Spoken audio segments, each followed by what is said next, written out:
Hi everyone, this is Fahad Mirza and I welcome you to my channel. In this video, I am going to show you a tool which tries to ensure the quality of LLM responses. If you are aware of Pydantic, that is one of the fastest and extensible data validation library for Python. I already have covered Pydantic a lot on my channel. The first video I did was more than 8 months ago, as you can see here. So if you're interested in learning Pydantic or what exactly is Pydantic, please search it on my channel. But the topic of this video is Pydantic AI. And by the way, this Pydantic, it primarily uses type hints and JSON schema to validate data. Pydantic is widely used in many popular Python libraries and frameworks, including Fast API. Whereas Pydantic AI is a Python agent framework which has been designed to make it easier to build production grade applications with AI. This Pydantic AI is built on top of Pydantic and provides a model agnostic framework for working with LLMs. Pydantic AI offers features like type safety, structured response validation, and also new dependency injection.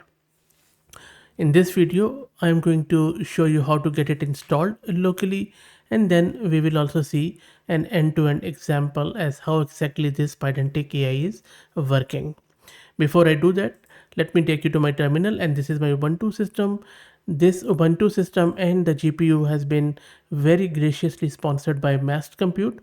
If you are also looking to rent a VM and GPU on very affordable prices, I will drop the link to their website in video's description with a discount coupon code of 50% on a range of GPUs, so do check them out. Okay, so this is my Ubuntu system. As you can see, let's create a virtual environment. It is not mandatory, but always a good idea.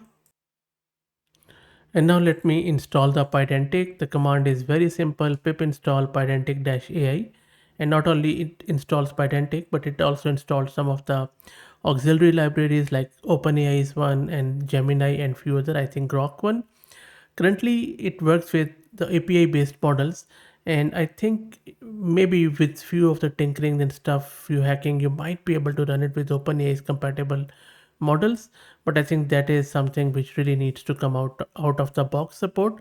So I'm hoping that because it's still in beta, maybe in the future, in near future, they are going to do some compatibility and support with Olama or any llama.cpp1. Anyway, in this video, so I'm going to just use the OpenAI's model. For that, you would need to go to OpenAI's website, platform.openai.com, and from there we would need to set our OpenAI's API key in the environment, something like this. Let me paste it here. So let me set my OpenAI's API key and clear the screen.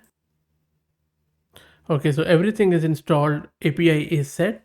Let me go to my code directory. I'm just going to create maybe another directory. I'll just call it py something like this, and then I'm going to create a file here. I'll just call it test.py, and then let me open it in VS Code editor, and I will paste the code there of Pydantic AI and then show you how that works. So I have pasted the code here.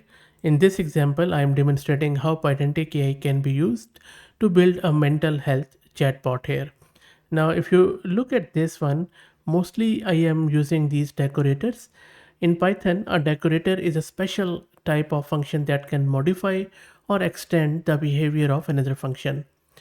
A decorator is a small function that takes another function as an argument and returns a new function that wraps the original function. And there are a lot of reasons why they can be used. For example, if you see here, we are simply not only creating higher order functions, but we are also giving them a new meaning here. And what is happening here in this, that we are defining the database connection class at the start after importing some of the libraries, and this is just a fake database in, of course, production environment. You would simply go and attach it to some sort of database out there which will retrieve the data, and then from there we are defining the mental health dependencies data class after defining this class methods. And then after that we are defining a mental health result model. that represents the result of the mental health chatbot responses. And the model has three attributes: advice, resources, and risk level, as you can see, which represent the advice given to the user, the resources provided to the user, and the risk level of the user, respectively. And then we are defining the mental health agent here. With our OpenAI GPT-4o model, you can go with GPT 3.5. But this, for agentic software, I would highly recommend use GPT-4o. It is quite performant, I would say. And then from there, we are just defining some of the agent system prompt, which will dictate the model what needs to be done, and it is asynchronous because it sends the request and then instead of just waiting, it does other things. And this is the tool which it is using, where it is simply returning the mental health history by using that mental health dependencies class which we defined above.